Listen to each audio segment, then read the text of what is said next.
September 17th, 1978. In the narrow alleys of Damascus's Bab Tuma quarter, 14-year-old Amir al-Husseini kicked a worn soccer ball against the cracked stone wall of his family's modest home, the rhythmic thuds echoing like distant gunfire through the Christian neighborhood.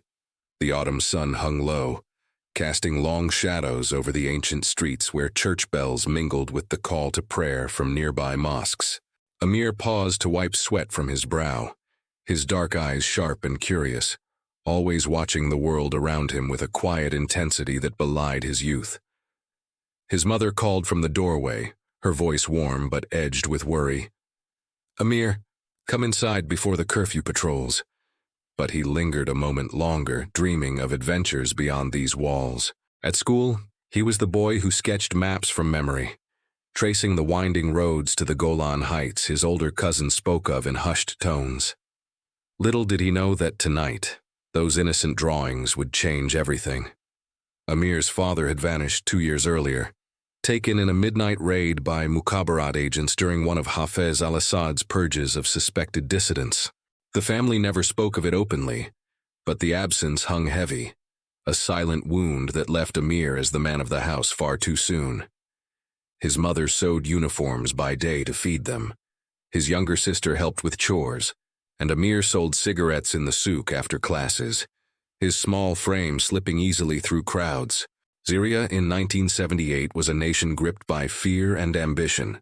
Assad's iron rule consolidating after the 1973 Yom Kippur War, where Israeli forces had humiliated Arab armies and seized more land. The Golan remained a festering scar, its heights fortified by Syrian bunkers and missile batteries, aimed south toward the Galilee. Intelligence reports reaching Tel Aviv painted a dire picture. Soviet advisors pouring in, Scud missiles arriving from North Korea, underground silos burrowing into the mountains near Quneitra. Israel, still reeling from the near catastrophe of '73, could not afford blindness again. In a secure bunker beneath the Kiryat in Tel Aviv, MOSSAD case officer Yael Ben David pored over grainy surveillance photos from Damascus assets, her face illuminated by the harsh glow of a desk lamp. At 42, Yael carried the weight of too many lost agents, her own brother among the fallen in the '73 war, a tank commander whose charred vehicle still haunted her dreams. The briefing that morning from director Yitzhak Hofi had been blunt. "We need eyes inside Damascus, not another adult who'll draw suspicion. Something unconventional." Mossad's Caesarea division, the elite operatives behind operations like Wrath of God, had exhausted traditional recruitment. Syrian counterintelligence was ruthless, rooting out networks with brutal efficiency. But children, overlooked, invisible, moved freely near military zones, herding goats or playing in restricted areas where adults feared to tread. The idea crystallized during a late-night session in September 1978. A low-level asset in Damascus, a Christian merchant with gambling debts, mentioned a boy in Bab Tuma, bright, fatherless, resentful of the regime that took his dad, Amir al-Husseini. Photos showed a kid with a knack for detail, sketching troop movements he'd glimpsed on family visits to relatives near the front. Yael felt the familiar twist in her gut, the moral abyss of using a child. But the stakes were existential. Syrian missiles could rain on Haifa, Tel Aviv, in minutes. The 1973 surprise attack had killed over 2,600 Israelis. Another could shatter the nation. "He's perfect," Yael whispered to her team, pushing aside the photograph of her own son, barely older than Amir. Innocent enough to approach, angry enough to listen. The approach came swiftly. On September 20th, 1978, as Amir hawked packs of Marlboros near the Umayyad Mosque, a kindly older woman, really Mossad Katza Miriam, disguised as a Lebanese aunt visiting family, bumped into him, spilling her bags. She chatted in flawless Damascene Arabic, buying his entire stock and slipping him extra lira. "You're a smart boy, Amir. Ever thought of earning more? Helping your mother?" Over weeks, the grooming built trust. Small tasks like delivering notes to family friends, rewarded with money that bought food, clothes, a radio for his sister. Miriam spoke of justice, of avenging fathers lost to the regime's cruelty. never mentioning Israel at first. Amir, starved for purpose, opened up. He hated the soldiers who strutted through his neighborhood, the checkpoints that humiliated his people. By October 15, 1978, in a quiet cafe overlooking the Barada River, Miriam revealed fragments of truth. There are people who fight the tyrants, Amir. From afar, they need maps of the bad places where the missiles hide. She showed him photos of Golan bunkers, asking if he'd seen similar near his uncle's farm in the south. His eyes lit with recognition. The hook was set. Training began subtly. Coded phrases, dead drops in ancient ruins. A camera disguised as a school pencil case.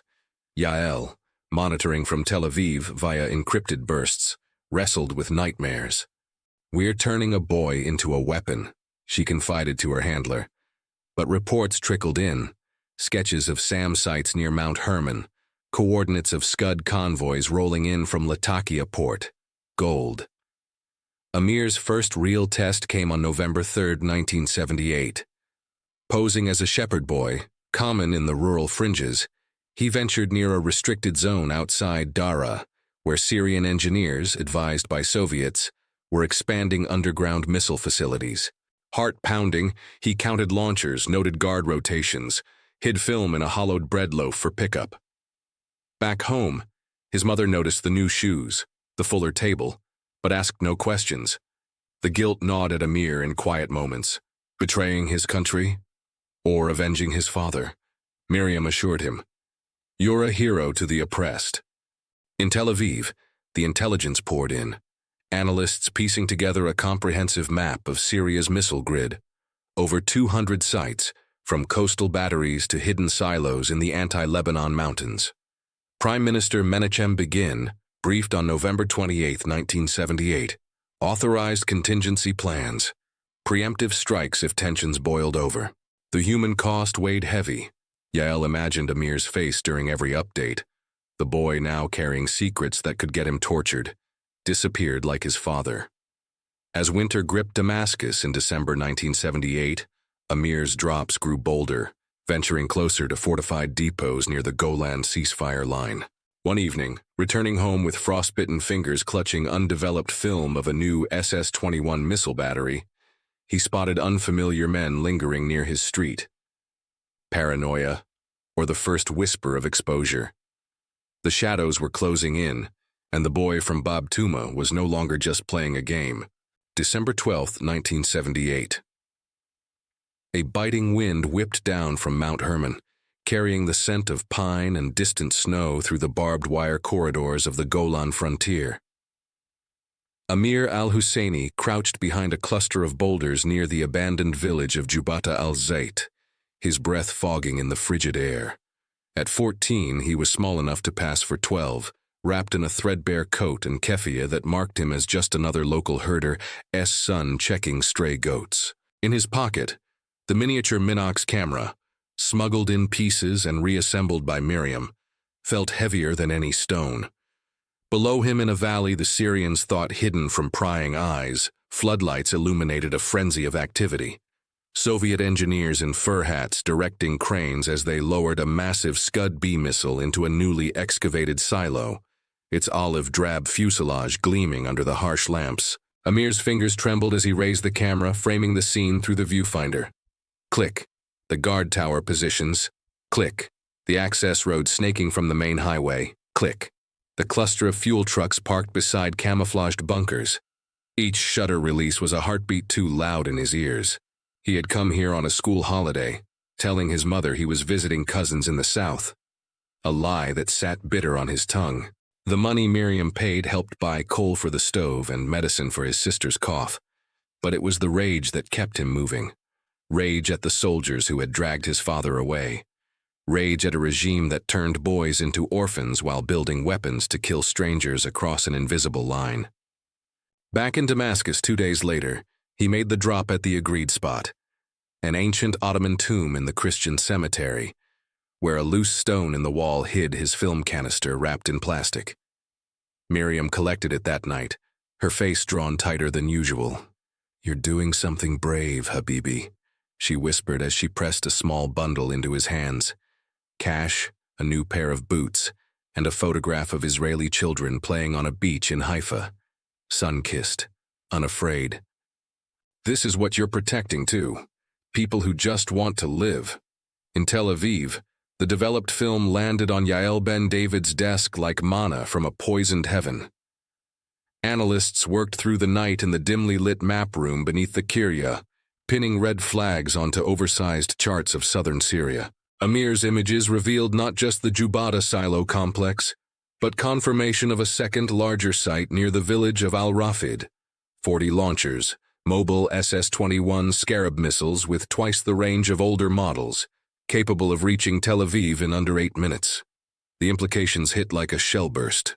Prime Minister Begin, already haunted by the intelligence failures of 1973, demanded daily updates. If they fire first again, he told his cabinet on December 28, 1978, there will be no Israel left to mourn. Yael flew to Athens under commercial cover on January 3, 1979, to meet Miriam and review the boys' progress in person. In a safe flat overlooking the Acropolis, they spread Amir's latest sketches across a table. Hand-drawn overlays of guard rotations, delivery schedules, even the license plates of Soviet advisory vehicles. The detail was astonishing for a child. Routes memorized during goat-herding excursions, distances paced off in secret. But Miriam's report carried a darker edge. He's changing, she said quietly, lighting a cigarette with shaking hands. Nightmares. Starts at every siren. His mother asked where the new money comes from. He lied, but she suspects. And the Mukhabarat have increased patrols in Bab Tuma after arresting a Christian family last week. They're sniffing. Yael stared at the sketches, seeing not just intelligence but a boy's soul bleeding onto paper. We push him harder. We lose him, or worse, she said. But we stop now, and half the map stays blank. The decision tore at her. Accelerate the collection before the net tightened, or pull him out early and leave Israel half blind. Hofi's orders were clear. Complete the grid. Egyptian-Israeli peace talks were advancing after Sadat's Jerusalem visit. Assad, isolated, and furious, might lash out to derail Camp David. Every silo mapped was a potential target averted. Amir's next assignment came in late January 1979.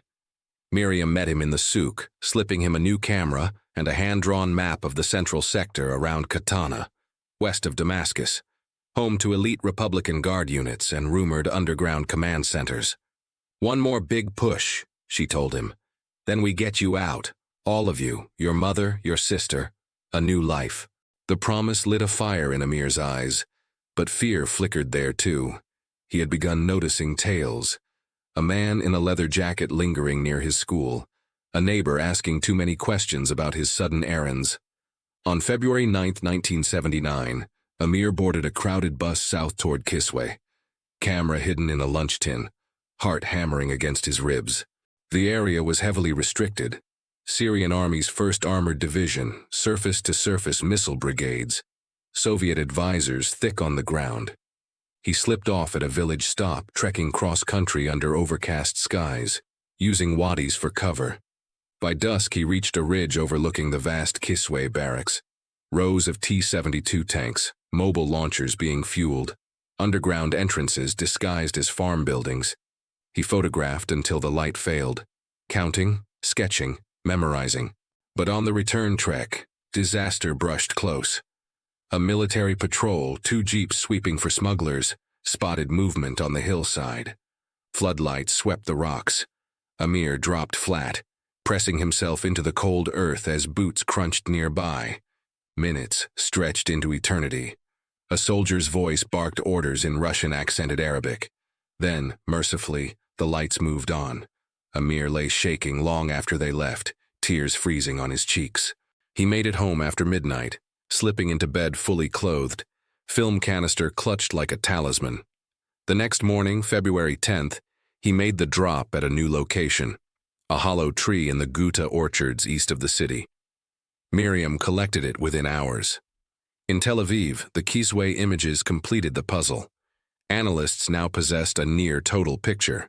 312 missile launchers, 180 fixed sites, mobile units, command chains. Enough for the Israeli Air Force to plan surgical strikes that could cripple Syria's strategic arsenal in hours. Begin authorized Operation Mole. Contingency bombing runs held in abeyance unless Assad moved first. But the cost was coming due. On February 14, 1979, Miriam failed to appear at a scheduled brush pass in the Hamidiyeh Souk. Amir waited an hour, heart sinking with every passing minute. That evening, Syrian state radio announced the arrest of a Zionist spy ring operating in the capital. 3 locals executed, others under interrogation. Miriam's face wasn't shown, but Amir knew. Alone in his room that night, he burned his remaining notes in a tin cup, watching the flames devour evidence, and with them, any hope of easy escape. The money was gone, spent on family needs. His mother's eyes searched his face with growing alarm. And somewhere in the Mukhabarat's dungeons, people who knew Miriam might soon know his. The boy who had mapped death now waited for it to find him. February 15, 1979. The call to dawn prayer drifted over Damascus, thin and mournful, as Amir al-Husseini slipped out of the family apartment before his mother stirred. He moved like a ghost through the pre-light streets of Bab Tuma, school satchel slung over one shoulder. A folded note burning in his pocket. Miriam had vanished, but the night before, a new signal had appeared. Chalk mark on the wall near the cemetery. 3 slashes meaning emergency contact at the old Roman arch in the Straight Street Souk. Amir's stomach knotted with every step. He had not slept. Every face in the crowd now looked like an informer, every passing sedan a Mukhabarat trap. The arch was quiet when he arrived, merchants just beginning to open shutters. A man sat on the stone steps selling roasted chickpeas from a brass tray, tall, thin, with the weathered face of a Bedouin trader. Amir had never seen him before. The stranger didn't look up as Amir passed, but a soft voice carried on the morning air. "Sit, little brother, share some seeds." Amir obeyed, heart hammering. The man poured a small pile into his palm, and hidden beneath the warm chickpeas lay a key and a scrap of paper. Basement of the abandoned hammam on Al-Bazouriya Street. Tonight after curfew, come alone. Amir swallowed the note with the seeds, tasting fear and salt. In Tel Aviv, panic rippled through MOSSAD headquarters. Miriam's silence stretched into its second day. No signal, no dead drop collection. Yoel Ben David paced the operations room, chain-smoking as analysts tracked Syrian media for signs of a blown network. When encrypted fragments arrived via a secondary asset confirming Miriam's arrest, the room went cold. She had been taken in a raid on a safe flat in Mezzeh, betrayed by a neighbor who noticed too many visitors. Torture had already begun. The Syrians were masters at it. Yael knew the timeline. Miriam could hold for days, maybe weeks, but eventually names would surface, and Amir's was among the few she knew. Director Hofi summoned Yael to his office overlooking the Mediterranean. "We have to assume the boy is burned," he said flatly. "Extraction or termination?" The word hung in the air like smoke. Termination. A quiet accident, a poisoning, the clean removal of a compromised asset. It had been done before. Yael felt bile rise in her throat. "He's 14, she said. "He gave us the entire missile grid. We owe him." Hofi's eyes were steel. "We owe Israel survival. Decide fast." Yael decided. Extraction. A desperate, near impossible lift from the heart of enemy territory. The new handler, introduced to Amir that night in the steaming ruins of the old hammam, was Rami, a veteran Qaza who had run agents in Beirut during the Lebanese chaos. Candlelight flickered across damp Roman tiles as Rami laid out the plan in a whisper. "We get you and your family out. 3 nights from now. A truck to the border, then across into Lebanon where our people wait. But you must finish one last task." He slid a detailed map across the floor. The missile command center beneath Qasiyun Mountain, overlooking Damascus itself. Rumors had placed Assad's strategic reserve there. Nuclear-capable Frog 7 rockets, chemical warheads, the crown jewels of Syria's arsenal. Amir's previous work had identified the access tunnels. Now they needed confirmation of depth, ventilation shafts, guard strength. "One more trip," Rami said. "Then freedom." Amir stared at the map, seeing his death drawn in red ink.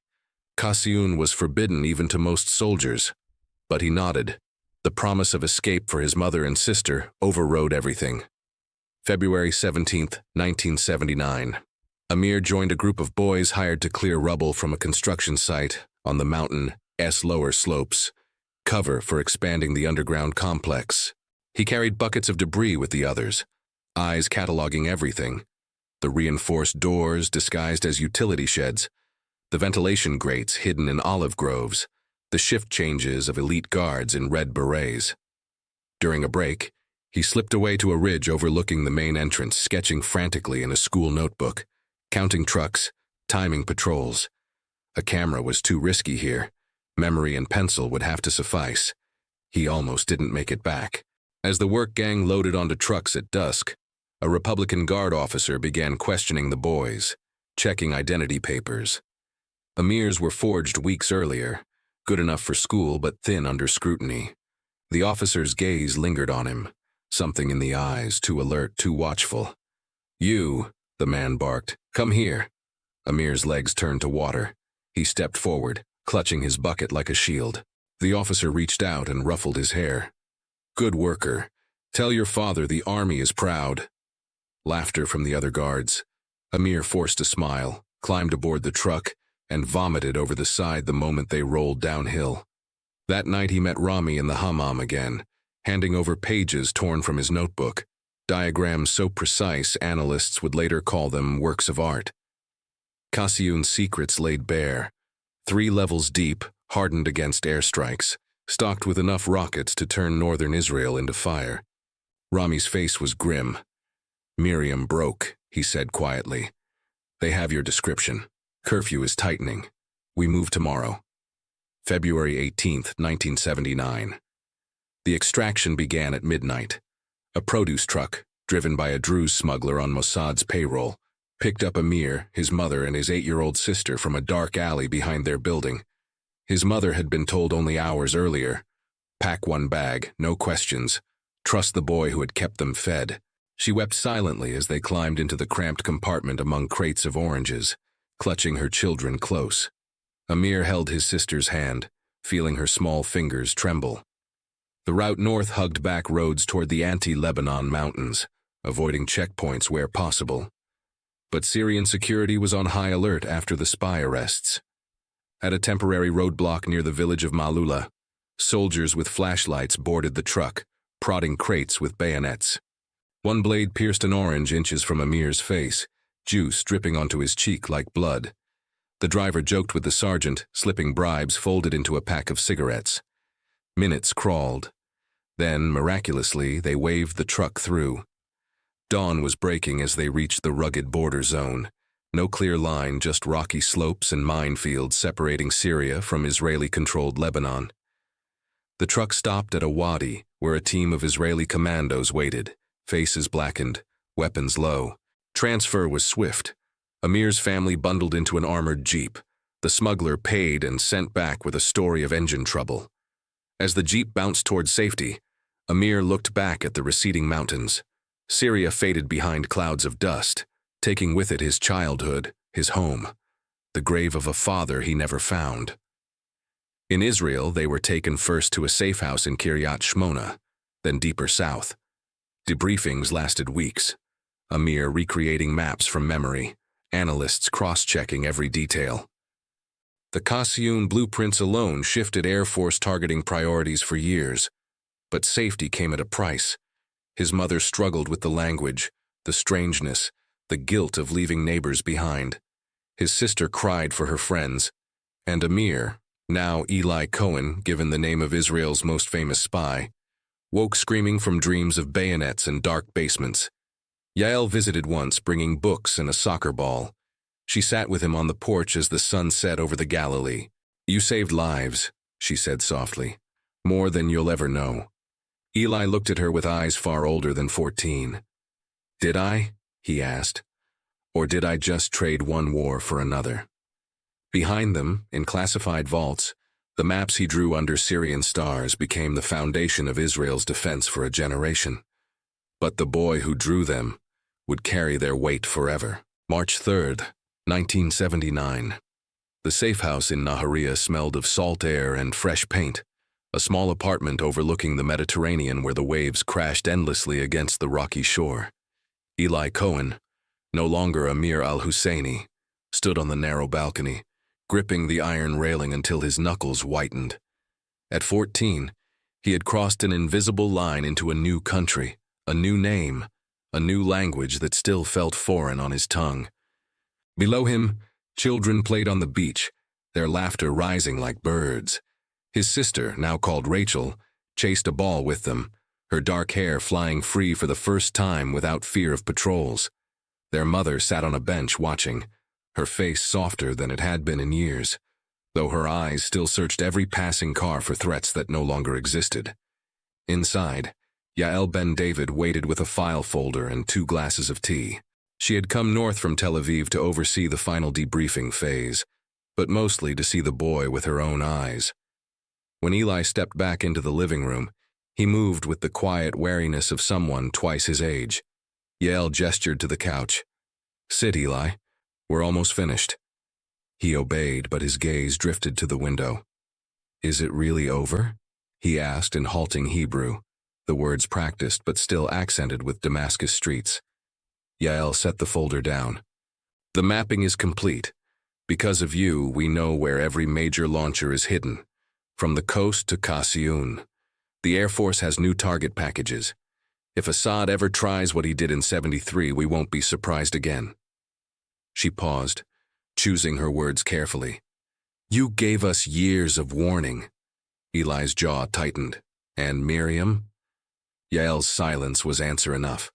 Syrian radio had announced her execution a week earlier, public hanging in Marjah Square as a warning to traitors.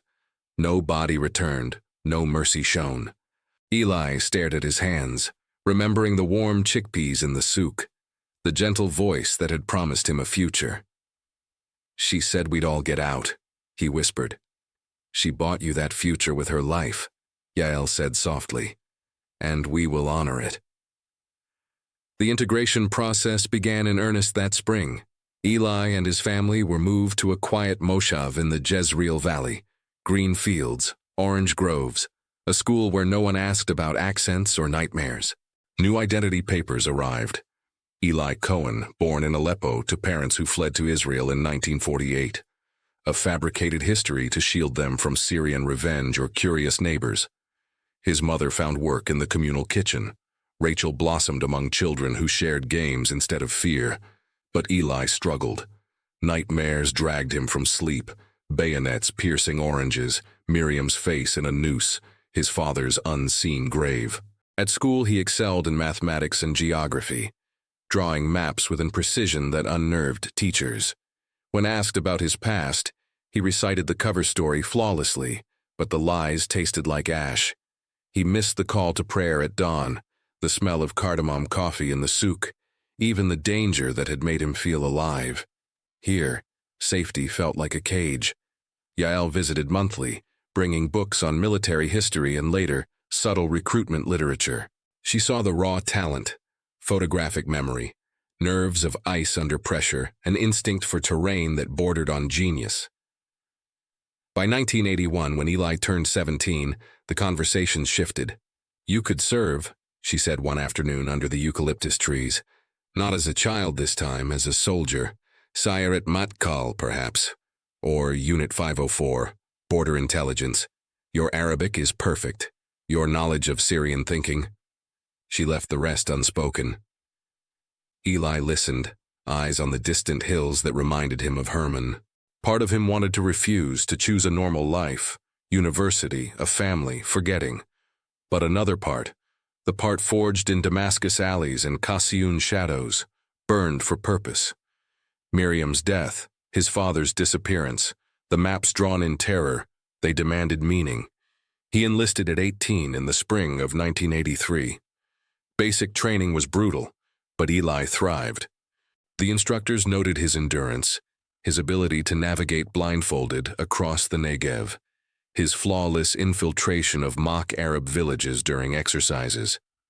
By 1985, he was in Unit 504, running agents along the Lebanese and Syrian borders, speaking with the same Damascene lilt that once marked him for death.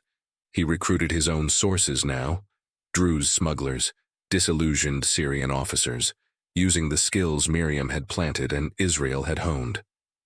Yael watched his rise with a mix of pride and guilt. In quiet moments, she wondered if she had saved a boy or merely redirected his war.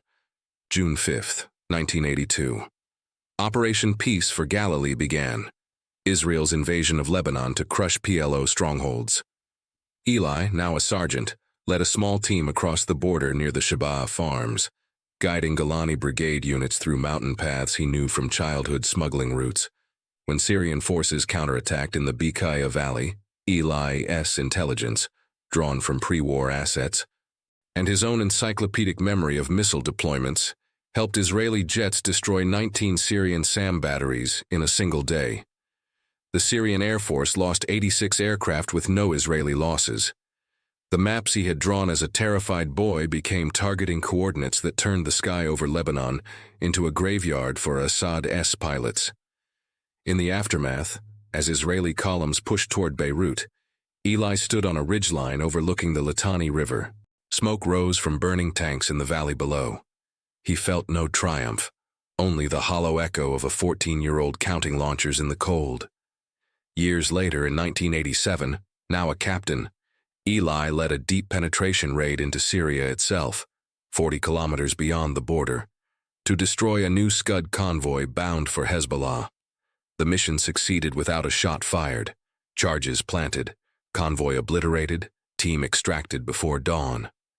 Syrian media blamed Zionist aggression, but no one ever knew a former Damascene boy had planned every step. By the early 1990s, Eli had risen to command a MOSSAD collection desk focused on Syrian WMD programs. He married a woman from the Moshav, a quiet Sabra who knew only fragments of his past, and fathered 2 children. His mother passed in 1994, peaceful at last, buried under a Hebrew name she had learned to love. Rachel became a teacher, raising her own family far from the shadows. But Eli still woke some nights reaching for a camera that wasn't there, hearing bayonets in the wind. In 1996, during a routine security review, he requested one final operation. He wanted to go back, not as an infiltrator, but as a ghost, to place flowers on Miriam's unmarked grave, if it even existed, and to find whatever remained of his father's story. Permission was denied. Too risky, too personal. Eli resigned shortly after, taking a position training new recruits in fieldcraft and Arabic dialects. Young men and women sat at his feet, learning how to read terrain, how to blend, how to survive behind enemy lines. He never told them his own story, not the full truth. But when they asked why he pushed them so hard, he would answer quietly, "Because once, a long time ago, a boy mapped hell to keep heaven safe, and the price is never just paid once." On quiet evenings, he walked the Jezreel fields alone, watching the sun set over hills that rolled gently like the anti-Lebanon in memory. Somewhere beneath Syrian soil, the silos he once photographed rusted or were replaced by newer threats. The war continued, as it always had. But because of one frightened child who chose courage over fear, Israel had seen clearly in the dark, for one crucial moment in time, and that moment had been enough. October 2006. The training base in the Glilot compound north of Tel Aviv hummed with the low roar of generators and the sharp commands of instructors echoing across the obstacle courses. Colonel Eli Cohen, now 42, hair threaded with early gray, eyes carrying the permanent vigilance of a man who had seen too many borders, stood before a class of 20 young recruits in the MOSSAD's advanced fieldcraft program. They were the best, fluent in Arabic dialects, hardened by elite IDF units hungry for the shadows. Eli paced slowly, a laser pointer in hand tracing satellite images projected on the screen behind him. Underground facilities burrowing into mountains, camouflaged launchers in wadis, the evolving architecture of denial and deception that Syria had perfected over decades. "Never trust the obvious road," he told them, voice steady and low, the Damascene cadence still faint beneath years of Hebrew. "The enemy hides what matters most in places children play, and goats graze. That's where you look." The recruits leaned forward, scribbling notes. None knew that the maps on the screen, updated versions of sites Eli himself had first sketched with a trembling 14-year-old hand, owed their precision to the man teaching them. After the session, he walked alone to the edge of the base where the perimeter fence overlooked the coastal highway. The Mediterranean stretched silver under the late afternoon sun, waves rolling in with the same rhythm he remembered from his first months in Nahariya. 27 years since the extraction, a lifetime built on a childhood stolen. His phone vibrated. A secure line. Yael Ben David, long retired to a quiet home in Haifa, her voice thinner now but still sharp. "Eli, turn on the news." He did, stepping into the instructor's lounge where a television flickered with breaking footage. Israeli jets streaking over the Syrian desert, a massive explosion blooming in the night sky east of Deir ez-Zor. Operation Orchard, September 6, 2007. The destruction of Assad's secret nuclear reactor at Al-Kibar, built with North Korean help, buried under layers of deception. Eli watched the grainy aftermath images in silence. Analysts would later confirm the reactor's design mirrored Yongbyon, capable of producing plutonium for bombs. One more step toward the nightmare Israel had feared since the 1970s. But the strike had been flawless. No losses, no international incident until the dust settled. And the intelligence package that guided the F-15s through Syrian air defenses, that pinpointed the exact coordinates of the hidden facility, had drawn heavily from foundational work done decades earlier. Tunnel patterns, ventilation signatures, camouflage techniques, first documented by a boy mapping missiles under Qassiyun's shadow. Yael's voice returned on the line. "Your maps saved us again tonight." He closed his eyes. "Not just mine." In the years that followed, Eli watched the Arab Spring erupt and fracture Syria into civil war. Assad's regime clung to power with Russian and Iranian help, chemical weapons raining on civilians, proxy battles bleeding into Lebanon and the Golan. New threats emerged. Precision-guided missiles in Hezbollah's hands, Iranian bases sprouting like weeds across the southwest. Israeli strikes became routine, silent thunder in the night sky, degrading capabilities before they could fully bloom.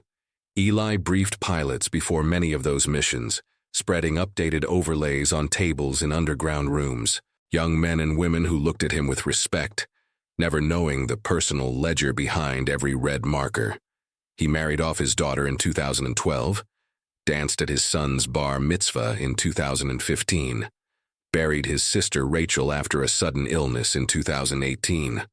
Life moved forward, ordinary and extraordinary at once, but some debts remained unpaid. In the spring of 2023, with Syria weakened by earthquake and war, a narrow window opened. MOSSAD assets inside Damascus reported unusual activity in the old Mukhabarat archives, files being digitized, some destroyed. Among them, records from the 1979 spy ring purge. Eli requested a meeting with the current director. In a sparse office overlooking the same sea, he made his case. "I need to go in.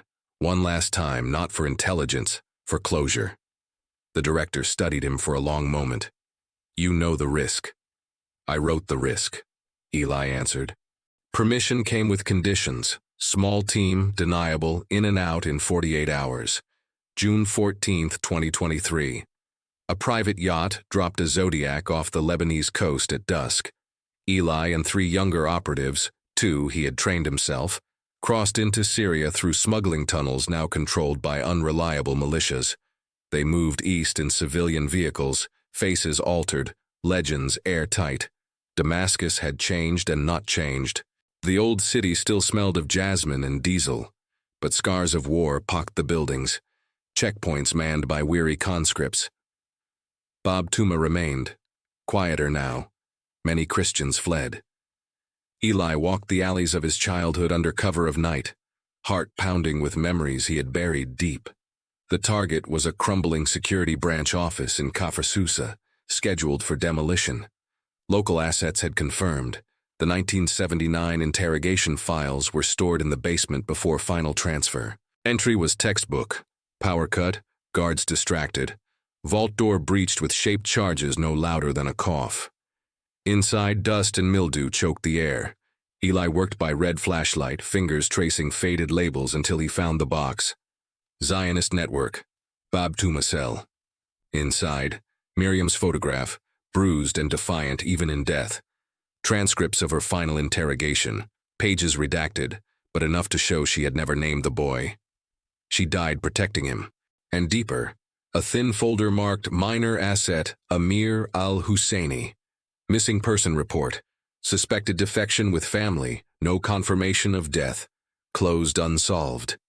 Eli stood in the dark basement a long time, tears cutting silent tracks through the dust on his face. Miriam had held. His father's fate remained a void, but the woman who recruited him had paid the ultimate price to keep him alive. He took nothing but photographs with a secure camera. The files were left to be destroyed with the building. Ghosts finally laid to rest. Exfiltration was clean. By dawn on June 16th, he was across the border, watching the sun rise over the Golan, the same heights he had once sketched from the Syrian side as a terrified child. Back in Israel, he retired fully. No more briefings, no more training classes. He bought a small house near the Sea of Galilee, planted olive trees, taught his grandchildren to fish. On quiet evenings, he sat on the porch with his wife, watching the water turn gold. In January 2026, on a clear winter day, Eli Cohen, once Amir al-Husseini, received a visitor. A young MOSSAD analyst, barely 30, handed him a sealed envelope from the directorate. Inside, a single page, declassified after decades. It was one of his original 1979 sketches, the Qasiyun Command Complex, drawn in a 14-year-old's careful hand. Below it, in fresh ink, the current director had written, "Because of this drawing, and the courage behind it, Israel has never again been surprised by Syrian missiles. The nation you helped save owes you a debt it can never fully repay. Thank you, Colonel Cohen, for the boy you were, for the man you became." Eli folded the page carefully and placed it in a simple frame on his mantel beside photographs of Miriam, reconstructed from old files. His mother smiling in the Jezreel fields and his own children and grandchildren, laughing under the same Israeli sun that had once felt so foreign. Outside, the Galilee wind carried the scent of olives and distant rain. The maps were complete. The war, in his heart at least, was finally over.